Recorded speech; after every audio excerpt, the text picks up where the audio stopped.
एक तरफ टीएमसी है जो पूरा जोर लगा रही है ममता बनर्जी के चेहरे पर, भारतीय जनता पार्टी ने वहीं दूसरी तरफ अपने तमाम दिग्गजों की फौज उतार दी है। चाहे सांसद हो, मंत्री हो, केंद्रीय बड़े बड़े नेता हो, सब लगातार बंगाल में चुनावी सभा कर रहे हैं, प्रचार कर रहे हैं और प्रत्याशियों के पक्ष में वोट डालने की अपील कर रहे हैं।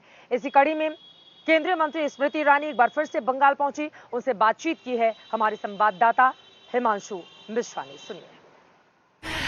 आज बंगाल को लेकर 5वें चरण का मतदान को लेकर आप कैंपेन करने आई हैं, क्या उम्मीद करती हैं बीजेपी के लिए? भारतीय जनता पार्टी का संकल्प रहा है कि पश्चिम बंगाल में कमल का फूल खिलेगा। भारतीय जनता पार्टी ने ये दावा पहले से ही किया कि हम 200 पार की ये लड़ाई लड़ रहे हैं और ये लड़ाई हम बंगाल की उन्नति, प्रगति और महिला की सुरक्षा और सम्मान के लिए लड़ रहे हैं। और निश्चित रूप से आप स्वयं इस बात के साक्षी हैं कि एक सुनामी सी आई है विकास के संकल्प के साथ नरेंद्र मोदी के नेतृत्व में, और बंगाल की जनता एक एक जो हमारा फेज गया है उसमें उमड़ कर आ रही है पोलिंग बूथ पर अशोल परिवर्तन के लिए, नरेंद्र मोदी जी के नेतृत्व में भाजपा की सरकार बनाने के लिए।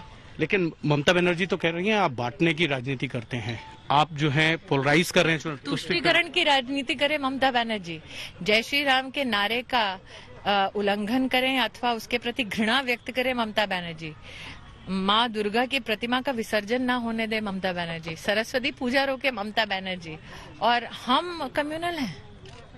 इसका मतलब हिंदुओं का अपमान करना ही क्या ममता बनर्जी की सेक्युलरिज्म की परिभाषा है?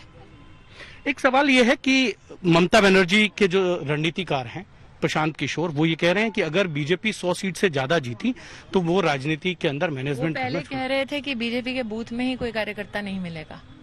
अब हाल फिलहाल में इंटरनेट पे उनका अपना वक्तव्य है पत्रकारों के बीच में कि हाँ भाई हर बूथ पर बीजेपी का नेता भी है, कार्यकर्ता भी है और मोदी का बहुत बड़ा यहाँ पर प्रभाव भी है।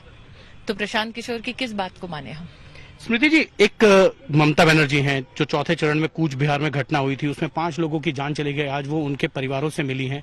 उन्होंने कहा कि कल यहाँ गृह मंत्री अमित शाह थे, बीजेपी के तमाम नेता आए, कोई भी कूच बिहार में जिन लोगों की मृत्यु हुई है वहां नहीं आया। ममता बनर्जी ने चुनाव में भारतीय जनता पार्टी के कार्यकर्ताओं को फोन कर करके उनका समर्थन मांगा, ये तो आप सब जानते ही हैं। अब भारतीय जनता पार्टी के कार्यकर्ताओं को मौत के घाट उतारने के बाद वो स्वयं उनकी लाशों पर राजनीति करना चाहती हैं।